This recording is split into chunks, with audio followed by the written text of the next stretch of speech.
as the year goes on, I get closer and closer. So to learn new skills and to build new acumen. And we can always touch. It's not. When you get that, then you get a lot more excited about being around children. Normal, in a sense, with all of the changes, of course. Or how you can transform your own business. On developing the whole child, socially, emotionally. Traditional route of teaching young boys how to set boundaries, because this little victim here needs to know how to. Doing very well, so they use that term. Sometimes expanded them to go up to 40 minutes. All of those things in education, of course, those things are important. Student is going to our heads and our lungs. The affirmations in the mirror for about 2 minutes. What did you do in order to get yourself going? This is amazing. It happens, what seems to happen quite a bit in our school. For the families to come, and they is that really for the child, or is it for us, for the parent? And doing new things for our brain. Who's orchestrating everything in this universe? Which parts of the brain are used? Based on that map that we have. See you with your smiling face. Atul, thank you very much for allowing me to join you. Namaste to you, my friends.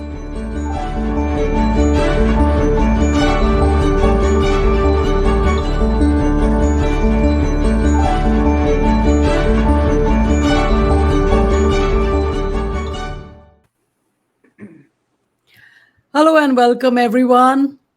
Thank you, everyone who has joined us from different corners of the world to our Early Childhood Global Spotlight Show. My name is Preeti, and I'm a proud member and a co-founder for this community. Also, one of the founders of a preschool chain called WOWkids, which is present across 20 states with 150 branches in India.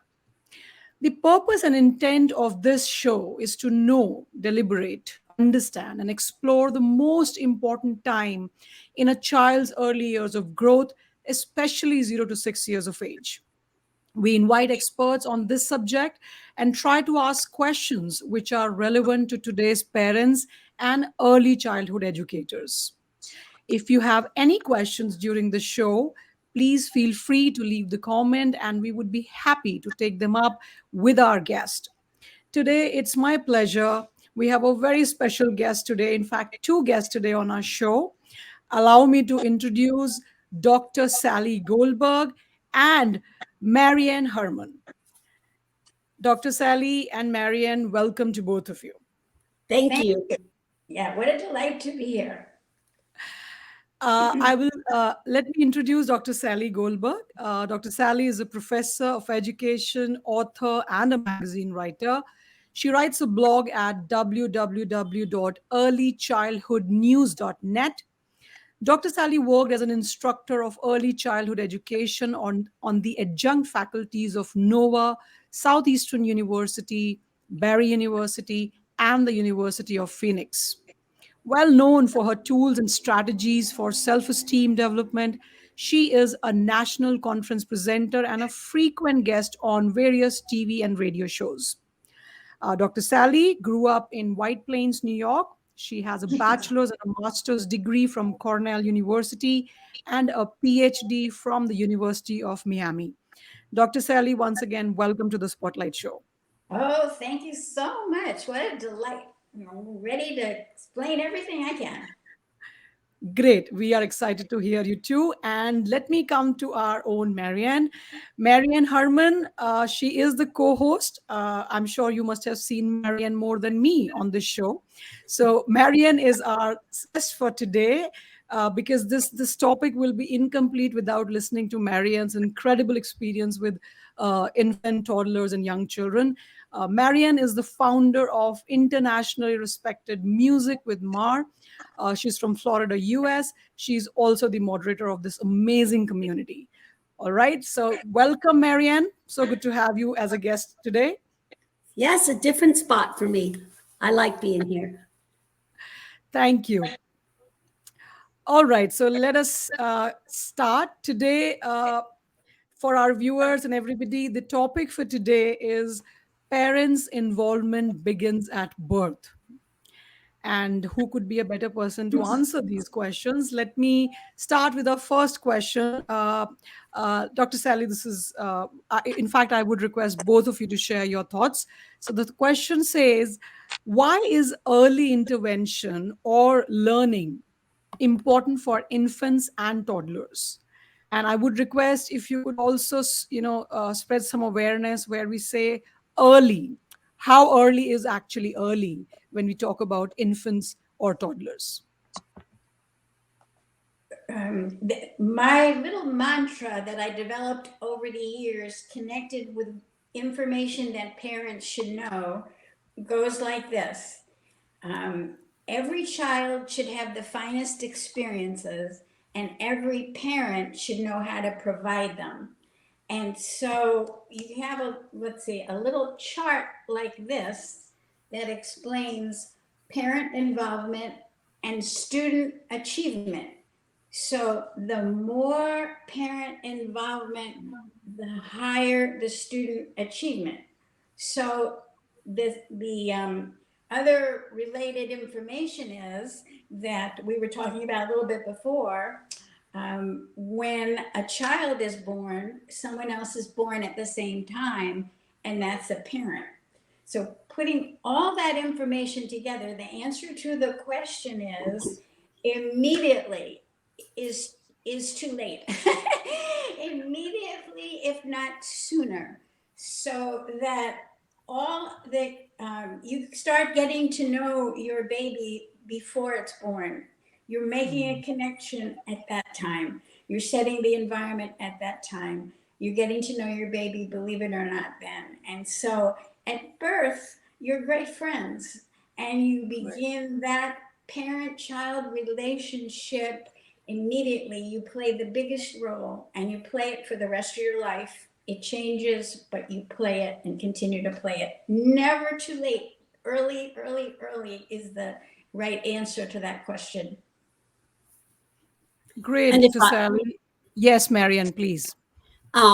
If I may, first of all, I met Sally quite a few years back when I was introduced to this book, which is the title of our talk, and it really just inspired me. And she and I worked together to put music together with that book, and that began our relationship, which is 20 years now, at least, Sally. But one of the things, Howard Gardner, who is the professor from Harvard that came up with the multiple intelligences theories, cited music as the first of the multiple intelligences to awaken in a child. We know that at 4 months in utero, the baby can hear sound and feel the heartbeat. Thump, thump, thump, thump. When they feel that heartbeat, that's rhythm. That's the beginning of musical intelligence. And when that baby comes out and the mom holds it, the mom's heart, the baby's heart are beating in unison. And that is the beginning of building brains with music. That is the title of the TED Talk that I just did, which will be available soon, and the title of the book that I'm writing that will be released this summer. But building brains with music is one of the things that implements the research that Sally is so passionate about. And it's the idea that as soon as you hold that baby, you automatically do this. So you're rocking to rhythm, and all the use of music and rhythmic activities like rocking, like the bouncing, all of that stuff, the talking, that's using rhythm, that's using pitch, that's using melody, and that is helping the baby connect to you, start to feel rhythm for balance so the baby can stand, and all these things we do naturally. As you were saying earlier, Preeti, before we came on live, parents don't realize that what they're already doing is so important. It's not just, I'm rocking my baby. It's not. Right. You are developing the ability to be able to stand up pretty soon. We have a comment here from, I believe it's Rebecca Weiner. I love the recognition that two people are born, the new child and the evolving parent. Sally, she loves that from you, and we all do. So that's my little piece on this section. You know me, I'll have more to say. Thank you. That's lovely. Absolutely. So that brings to my second question. Very interesting thing, Mary. And you said is parents, while cuddling a baby or just just singing a rhyme or a song to the baby. For any parent, this is just they're doing it because I've just become a parent. I love the baby in my arms, so I do it. So that brings to my second question. What impact does science-based or research-based activities have on the overall development of the baby? Now, I want you to make it simple for our viewers to understand that just doing the daily activities, I'm giving a bath to my baby, I'm making food for my baby, feeding a baby, or playing, with my baby. Is it? Am I not involved? Are these not activities that I'm doing with my child? So what do you mean? What impact does science-based or research-based activities have on the overall development of the baby? Dr. Sally. First of all, everything ties together in such a beautiful way, because when the parent is born, that means you know exactly what to do to take care of your baby. So it didn't come about with a book, instructions for how to do the care for a baby. That comes with the birth and your new life. So you know how to do that. And the mother is the first and most important teacher model for the child. So here's the key part about that. The mother is the one that needs to be there as much as possible. So this is a model relationship for all the rest to come. Then there's more. There is the father, there is the siblings, there's the grandparents, aunts, uncles, cousin, and extended family. They are all important because they are people that love the baby, and they are all different ages, personalities, types, and that's super important. That's how we become who we are, by exposure to this core of people. But it comes out from the beginning, which is the mother. So this information is so important because of lifestyle today. Nobody can change lifestyle today, being so busy, and the many things that pull the mother, the parent, the extended family, all those people that are so important, that pull them away for different reasons. Right. So can't do that. We can't change it. But with the knowledge that you are the key player and need to be there as much as possible, that job is being done in the way that we just heard, by giving the bath, by hugging, by holding, by playing, by talking. There's this little, how do you call it, mnemonic device that I made up for parents. It's called the R, S, and T of parenting. And that says read to, sing to, and talk to your baby as much as you can. So those are the things that come natural.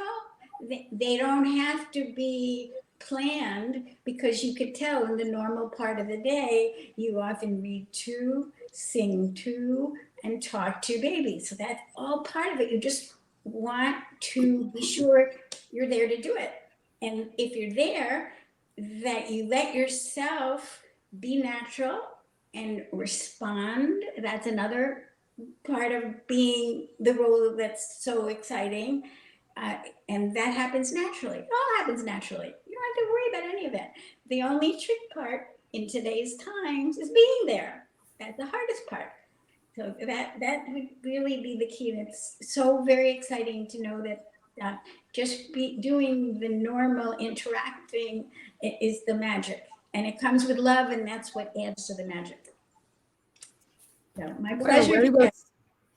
Absolutely. Very well said, Dr. Sally. And I would just like to, share what I feel I've observed, being with so many parents, so many children over the last 8 years, talking to them, that I might be wrong, but I feel that not many parents read to a newborn baby or an infant or a toddler, assuming that the baby won't understand what I'm saying.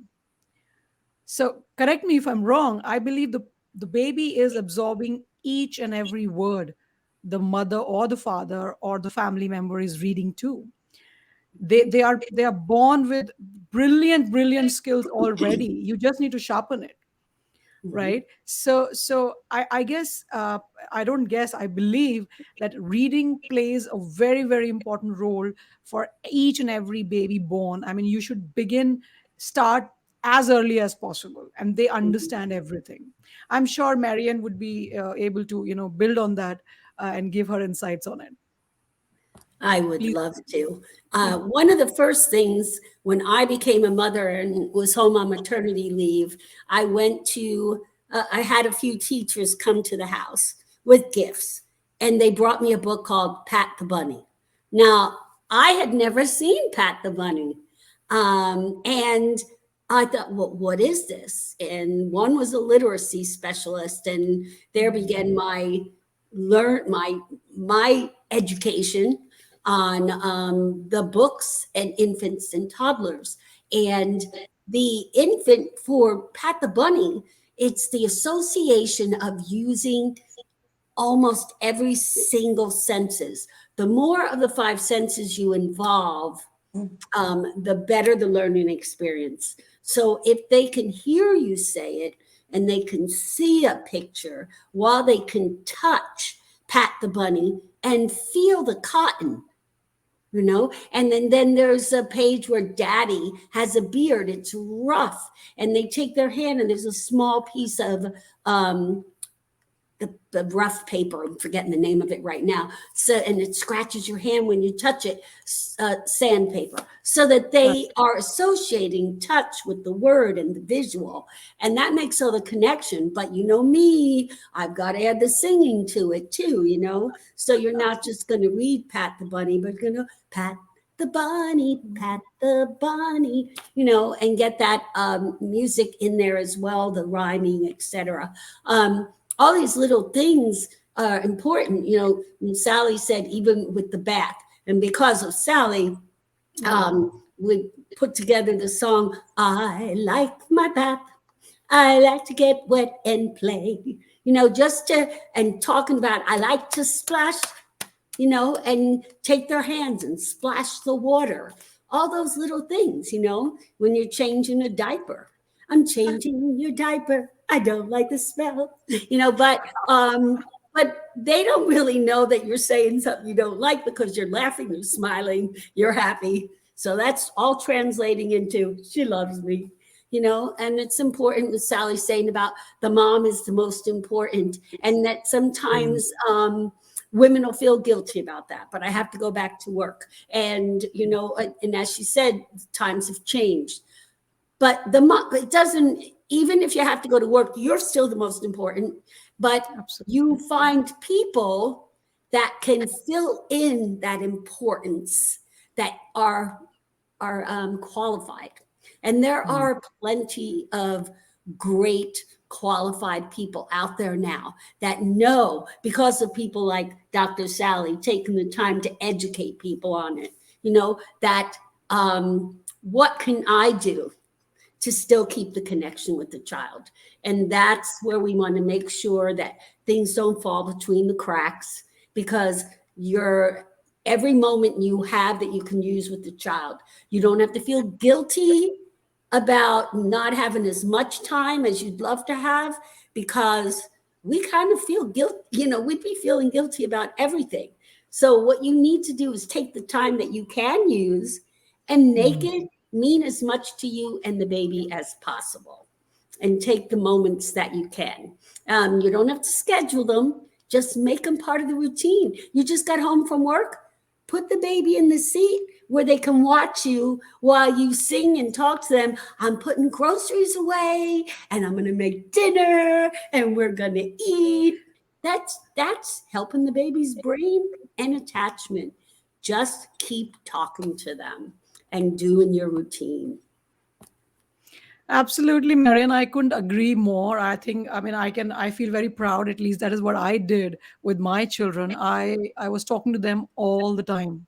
No matter what I was doing, I was talking to them all the time.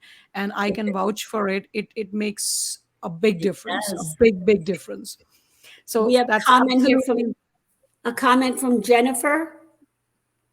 Yes, she says, hi, Jennifer. Jennifer says, such a great share and important points. Well, fantastic listening to the experts. That brings to my, the next question I would want to ask to Marian, you first, is, so we have discussed about, whatever you're doing, just understand that even if you're talking, playing, you are teaching something to the child. It's just that you need to know and you need to do it. You take action, right? So does all these interventions, if we follow in a proper structured manner, I know what I'm doing, I'm an aware parent, does these early interventions in the first 2 to 3 years, do they help shaping the personality of the baby when the baby grows into an adult?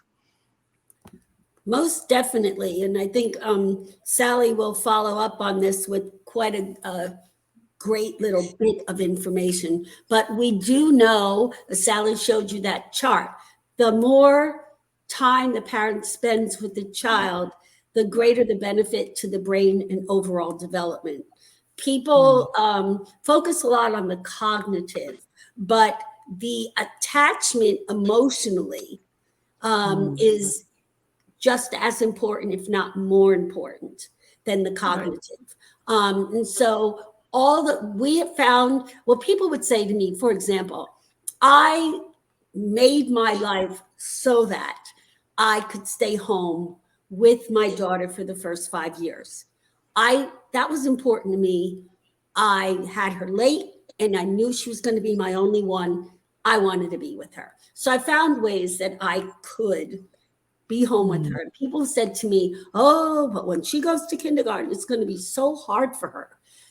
But it wasn't any, and because also she was old enough for me to explain to her what was happening. But they found that the greater the attachment between the mother and the child, the further away that child goes safely when they get older, because they know that no matter how far away they go, that parent is always there for them.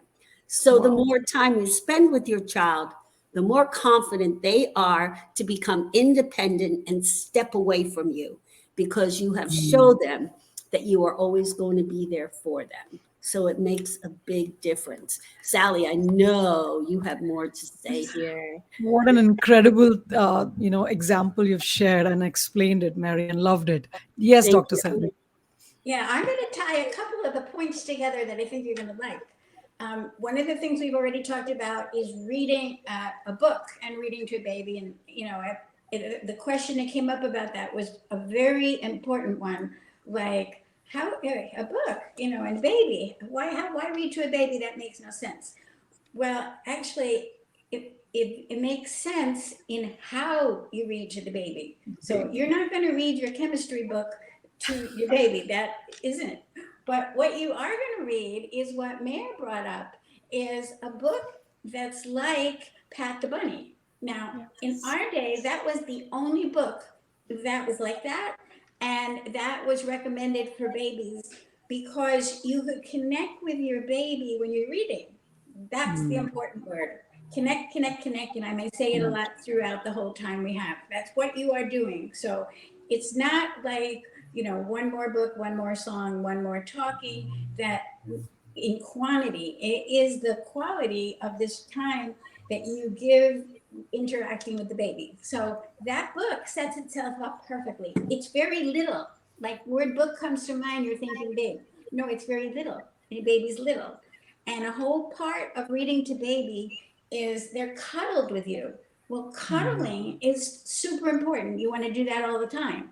And like this position, this is a really big one for nursing and bottle feeding and everything, very important.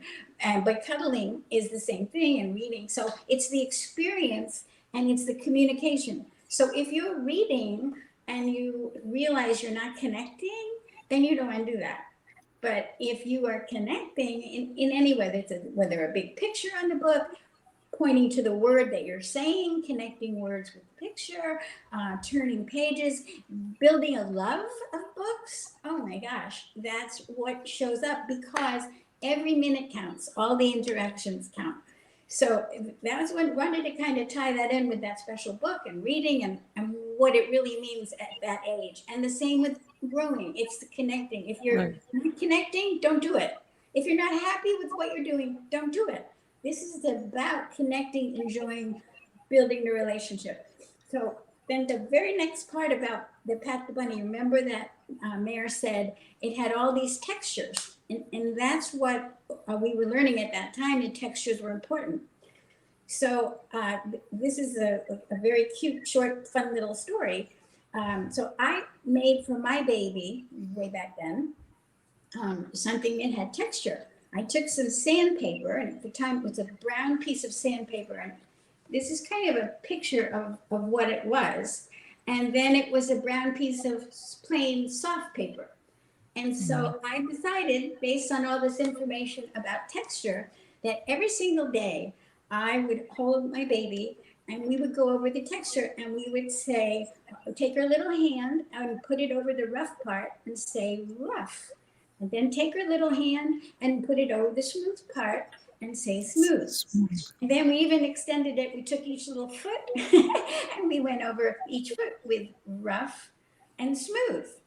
And so we did that for several months, but then life got more complicated. This was very young in babyhood. This is within the first 6 months. And Wow.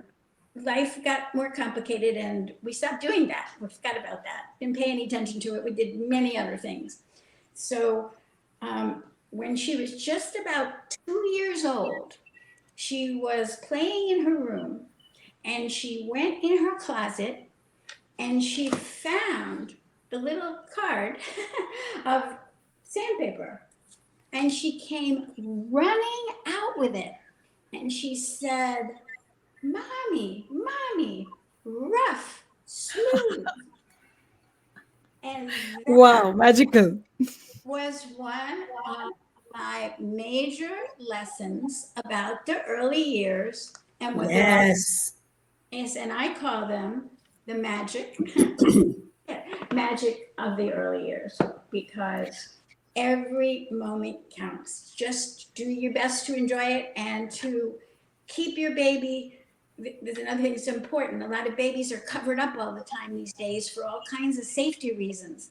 Do your best to uncover, take them out, hold, hug, touch. Remember those words: hold, hug, touch, read, sing, talk. Those are basics, and you that's all you can do, and you've done it, and you love it. That's fantastic. That's fantastic, Dr. Sally. So what I take it away from what Marianne said on this is, I think the first and foremost priority for any new parent will be to create that emotional bond first. Let the child feel that you're safe, you're loved, and you are the most important person in the parent's life. I believe if you do that, everything else will follow and can follow. And what Dr. Sally, you just mentioned, is that they are like a sponge here. You can just put it, yes, it's important, the content of it, what are you reading and how are you reading, but just read it. And the babies, they are ready to absorb it. And any day they can just show that magic. They'll just say the first word and then they just tell you. And I think that's the most beautiful moment for any parent. So that's fantastic. Thank you so much for explaining that in such beautiful examples. I will go to the next question. So the next two questions, I'll try to club it in one. So, for example, parents who want to spend quality time with children, as Dr. Sally mentioned, that today's times have changed. We are working all the time. We have caregivers at home who might or might not be qualified to handle a child, not from the intellectual point of view. I might feed the baby, give a baby a bath, take care of the baby so the baby's safe, but not the intellectual stimulation what a child or a baby needs. So in case, if I'm ready to do, I take the commitment that I want to spend that quality time for the baby.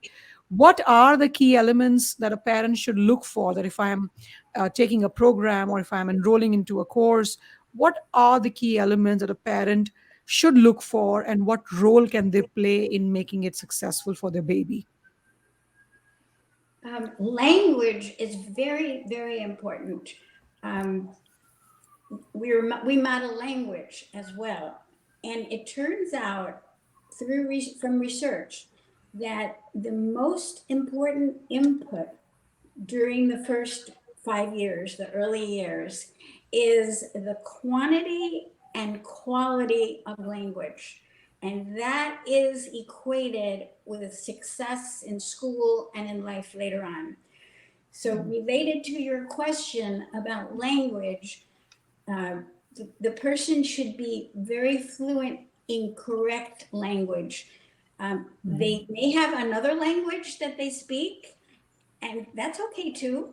Sometimes people want their children to become bilingual and learn the second language of another person speaking to them, and the baby becomes that. The baby can do all those things. We can't. Our brains are already set, but their brains are growing every second in a very speedy way, and that very growth is learning. So that's taking place.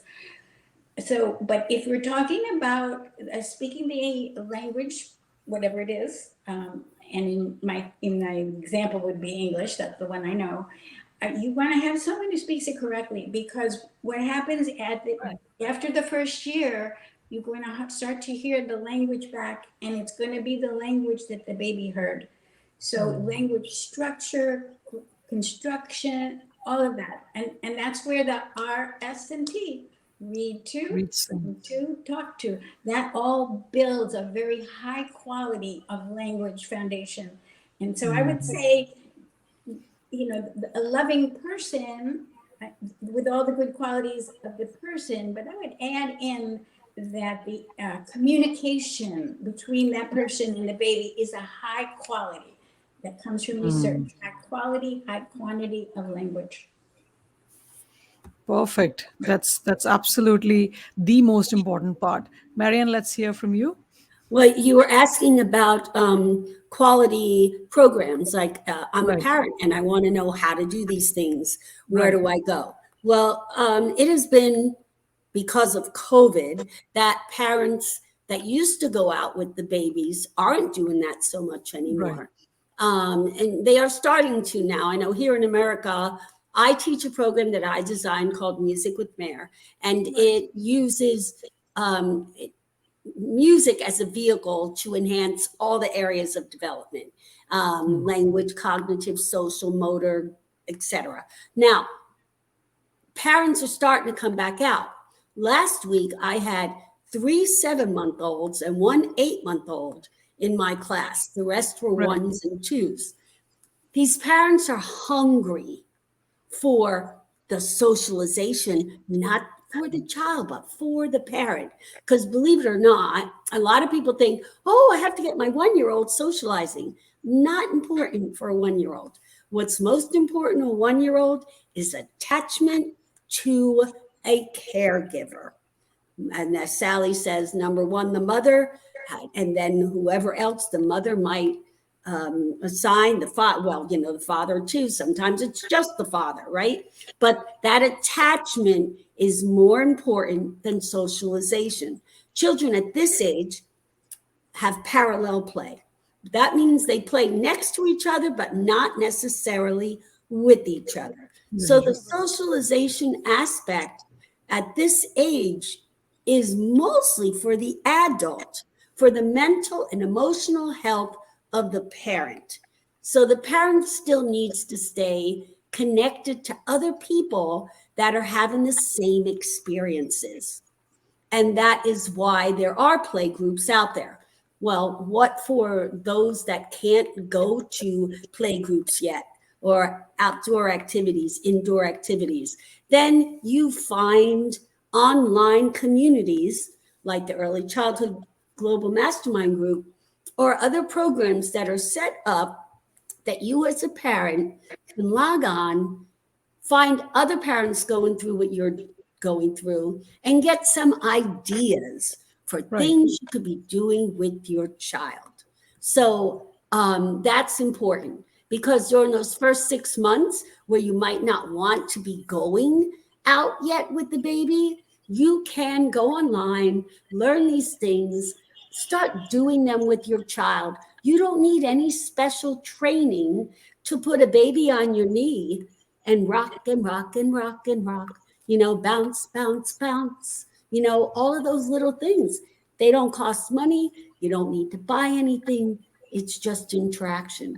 If you can, when the child is old enough, when you are comfortable, you want to get out to the libraries that have the programs, the music classes, the little classes where they help you, show you how to get the baby moving.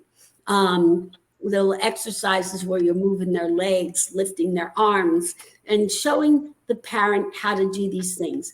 You have to be very mindful, very aware of who the people are that are teaching these classes. You don't just want somebody that's setting up a class because it's a fun thing to do, because you might be doing something where, well, let's teach them to bend their knees, but maybe that's not really what the child that age should be doing yet. Their knees are a different, joint that might not take that much stimulation yet. So always check the credentials of who you're working with, whether it be online or in person. And one other thing about the books for the language, as you saw, Sally made her own cards. You can make your own books too. And Lift the Flap books are another great book, because they start to reach out and they see you lift the flap, and then they can lift the flap and find out what's underneath. And you know what? I'm going to throw a term out there that you wouldn't think goes with an infant: STEAM. You are beginning to teach science, technology, engineering, arts, and mathematics when you're doing something like a Lift the Flap book. So it's not rocket science. It's just having fun with your baby. So, look for some online programs. Stay tuned for maybe some information from Preeti and Atul on that topic. Absolutely. And obviously, I have to say that the project that we've been working on, I mean, it's in process for over a year now. And Marianne and Dr. Sally, I mean, you really are contributing a lot to it. So thank you for that. And coming to the part you just mentioned, Marianne, is parents might not be able to go out or take children out during today's time, but my personal opinion, and I've experienced this, that parents who do, their children, you're right, they might be playing parallelly, they might not be playing with somebody, but I believe they gain a lot of confidence when they see a social environment. They don't get scared by looking at strangers' faces. So I believe in a way they are gaining a lot of confidence, a lot of new things when you are in a social environment, of course a safe social environment. So but very, very important points what you just mentioned. So let us move to our next question, or a common perception, I would rather call it, where a lot of parents might feel that 0 to 2 years or 3 years, till that age group, my baby is too young for any kind of activity or learning or reading or writing or taking a child to a structured program. Too young, just let them be. We can just feed them, play with them at home, and they would learn when the right time comes. Is it the correct thought process? Should parents wait for 2 years or 3 years and don't do anything intentionally in a structured in a manner to teach anything to a baby, or would it automatically happen when the child joins a school at the age of 3, or 2? Okay. Another factor that goes along with the high quality and high quantity of language. I'm sorry, high quality of language is is an enriched learning environment, and it starts at birth. So an enriched learning environment encompasses interaction, and it's absolutely not appropriate to say, oh, no, I don't do anything. You do everything right from the beginning. So an enriched learning environment means exposing your child to anything and everything possible. One of the words in the intellectual environment is cognitive development. Well, what is cognitive development? It's learning about the world. So cognitive means you can explain anything and everything. It's recommended that when you're with your baby, you explain what you're doing. You describe what you're doing. You can have a field trip around your house. That's a fun little game. Oh, look at that. There's 3 pictures on the shelf. Oh, there's one that has mommy and daddy in it. Oh, there's grandma and grandpa. Oh, there's one that has flowers.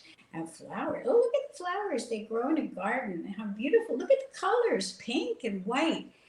On and on. There is no limit. Once you know the goal is to help your baby learn as much as possible about life and living and what's around. Then that's your ticket. You know what to do. So absolutely, there is a very concrete answer to your question. There's no such thing as waiting to any stage. It's interacting and responding and showing and describing and talking and singing and dancing, everything that you could possibly think of, and you will know the right level to do it. And your joy in doing it will be natural. You don't have to worry about that. That will be there, and that will drive the whole interaction process. So couldn't be more excited about what you said. No, begin, and enjoy. So start as early as possible, the day the baby is home. That's great, Dr. Sally. Marianne, what would you like to share? And I do want to clarify too, when I said about babies don't need the socialization, I do want to clarify that I'm not saying they don't enjoy it. They do, and there are some benefits to it. My point was that I want parents to understand that if at this point with COVID, they're not getting it, that's okay. Right. It's not going to hurt their development. However, when they do get it, like in the Music with Mayor classes, which parents will ask me, at what age should we start? I tell parents, start when you believe your baby is getting a benefit from it. And by that, I mean the baby's sitting in your lap and cognizant, is aware of what's going on around them. They're going to look around. When I blow bubbles, they're going to look at the bubbles. When they hear the voice, their head's going to turn towards it. But this is also an opportune time to talk to the baby to help them develop the skills if they don't have them yet. It's also a very opportune time, which we will talk more about when Dr. Willis is on, Clarissa, with the early intervention and the importance of that at this age. And Sally's so aware of that, because if at this age you're starting to say things like, look at the bubbles, and the baby just doesn't move their head or their eyes, then you're realizing, I need to work on that. And the earlier you recognize and start working on those things, the more probable the child is going to outgrow that and not have that developmental delay. So it's important to get out there and do these things as early as possible. In the music classes now, what's interesting is watching the babies that have not been around other babies yet, crawling and reaching out and looking at each other like, what? Another being my size and touching each other. So important. And once again, too, parents, you've just had a baby. You've been home alone. You're in your house. You need some adult time for yourself, and get out there so that you can be around other people that are experiencing the same thing as you, that you can, for your own mental health, get out there. And as early as possible, introducing them to things, as Sally says, make some things for them, show them a toy, and don't overwhelm them with toys. Like, see some people with cribs that have like 24 stuffed animals in there, introduce less is better, so that they can focus on the one thing. And I want to repeat the same thing I said with Dr. Gupta. The most people go, what do I hang over the crib? And I always say the most important thing your face. The crib is your face. Absolutely. Out there.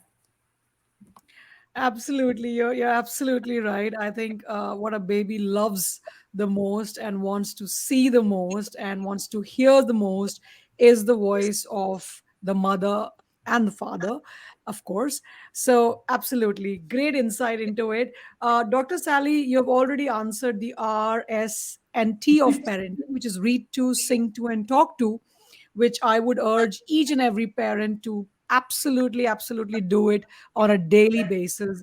And especially, the singing is like we all love, no matter what age you are. Of So course. I will conclude. Yeah, absolutely, Marianne. So I should conclude this with this last question, Dr. Sally, from one of your books. You said that, when the baby is born, there's one more person who is born, the parent. So could you help our viewers, elaborate a little bit on that, please? Absolutely. This is an example. I remember one time I was at the park with my child, this time, a little more grown up, 3 or 4 year old child. And I was looking around at what was going on in the park. And this struck me. There was a woman with a baby, and they were just sitting on the grass, and they were just playing with the things in nature, like the grass, and they were talking. I could just see that they were like having fun with each other. They weren't really doing anything special, but it was just enjoyment. And then I noticed another woman with a baby, a small child, also very similar, on the grass with the baby. And I could see that it was a different relationship, that one was a mother and a child, and the other was like a babysitter or au pair or somebody that was just taking care of the child. So she was just looking around, and she knew she was watching the baby. She wasn't not doing her job. And then the baby was just there and doing nothing, and nothing was happening. And it was so striking. I thought, look at the difference. There's one and there's the other. And then I'm thinking, what's the difference? Well, I know the difference. One was the mother with the baby, and she couldn't keep her hands off the baby. She couldn't stop talking, singing, showing, and she wasn't reading a book of instructions. She just knew what to do. And the other one was getting paid to do the job and take care of the baby, and didn't have any special instructions, and she wasn't doing anything wrong. She was doing what came natural to her because she wasn't the mother. So the answer to that is that there is no instruction, that it is just what comes natural. And that's so great. So that when the parent is born, what is she born with? You're born with this energy, and here's the very important quote, to do anything and everything possible for the well-being of your child. You go to any lengths to solve any problem, because that's what happened. You got born as the mother, and you got reborn to be able to do that. So there is a huge difference, and enjoy it. Enjoy your power, because it's real. Absolutely. Yep. And you know what? You become a parent, and then you are a parent for the rest of your life. It's the only occupation you get, and it is partly an occupation, that you don't leave. Even if you want to quit, you cannot. No quitting on that one. So you can be a teacher and then retire and become a postal worker. You are no longer a teacher, but a parent follows you forever. Once you become a parent, that's it. And you do change. Everything changes. And maybe not a very appropriate thing, but when you go out with your friends, you might not have that second glass of wine because you have a baby and everything changes. You don't buy yourself the extra clothing because you're going to spend that money on the baby. It becomes a totally different focus, and that person becomes the center of your universe. Now, there are some, parents that don't have that. And it's not that they don't want to be a good parent, or they might not even be aware. And they are the ones that look for that extra help. Usually it's because they didn't get it. So it's generational and it passes down. And so that's another important thing to bring out to you is that if you did not have the kind of parent you would have liked, then make sure you are the parent you would have liked, because then your child will grow up to be an even better parent. My father always used to tell us that one of the most important things that a parent had as a role was to make the life better than the life you had. Make your child's life better than the life that you had, so that you build upon it. And so it's really important, yes, once your baby's born, then a parent is also born. And what a beautiful thing, that the rest of your life has this other person in it. Now, also, it's important to take some me time. Still go out with the girlfriends and have a glass of wine once in a while, because you're going to be a better parent when you still give yourself the time to enjoy the things you love as well. And you're also setting that example for your child. So as Sally just said, everything you do, they watch. They will watch it. And I'm not saying that you should walk around like, oh my gosh, what am I doing? Are they going to do that? No, give yourself a break. Just be you, be your authentic self, and look for the tools that are available out there to help you. There are a lot of them out there that don't cost any money.